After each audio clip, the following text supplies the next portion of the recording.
Pada zaman dahulu, hiduplah seorang pemburu ulung bernama Sigarlaki. Keahliannya dalam berburu tak tertandingi. Setiap kali ia mengangkat tombaknya, buruannya tak pernah luput dari sasaran. Dalam setiap perburuannya, Sigarlaki selalu ditemani oleh seorang pelayan setia bernama Limbat. Limbat tidak hanya membantu menyiapkan segala keperluan berburu, tetapi juga setia menemani kemanapun tuannya pergi. Suatu hari, Sigarlaki dan Limbat berangkat menuju hutan untuk berburu. Semua perlengkapan telah disiapkan dengan baik oleh Limbat. Namun, nasib berkata lain. Hingga sore menjelang, tak satu pun hewan berhasil mereka tangkap. Dengan tangan kosong dan hati yang kesal, mereka terpaksa pulang ke rumah. Dalam perjalanan pulang, Limbat melangkah lebih dulu. Ia ingin memastikan segala keperluan Sigarlaki telah siap saat tuannya tiba di rumah. Namun, sesampainya di sana, ia dibuat terkejut persediaan daging hasil buruan sebelumnya lenyap tanpa jejak.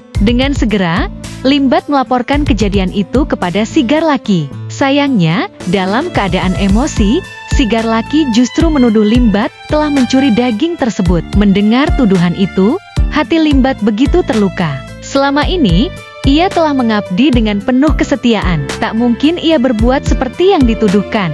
Dengan penuh ketulusan, Limbat menyangkal tuduhan itu, tetapi Sigarlaki tetap tak percaya. Agar kebenaran terbukti, Sigarlaki menantang Limbat. Ia meminta Limbat menyelam ke dalam danau di dekat rumah mereka. Ia pun menenggelamkan tombaknya ke dalam air. Aturannya sederhana, kata Sigarlaki.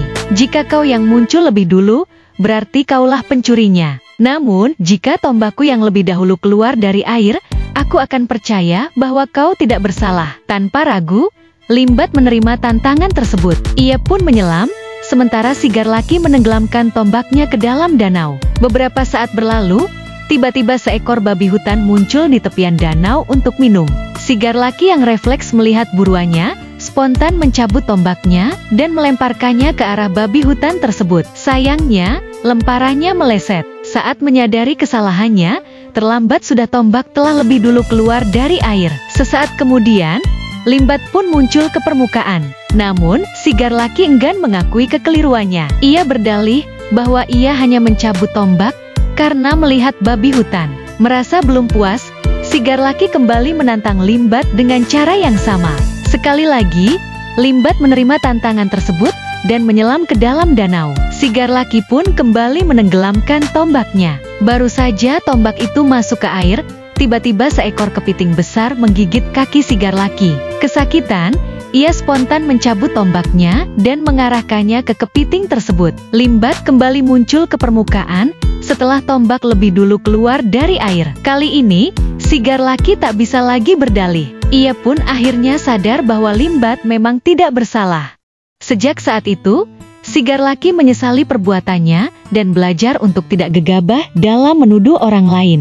Terima kasih telah menonton Dongeng Nusantara di channel Dreamy Tales. Jangan lupa untuk like, komen, share, dan subscribe untuk terus mendukung channel ini. Sampai jumpa di dongeng berikutnya.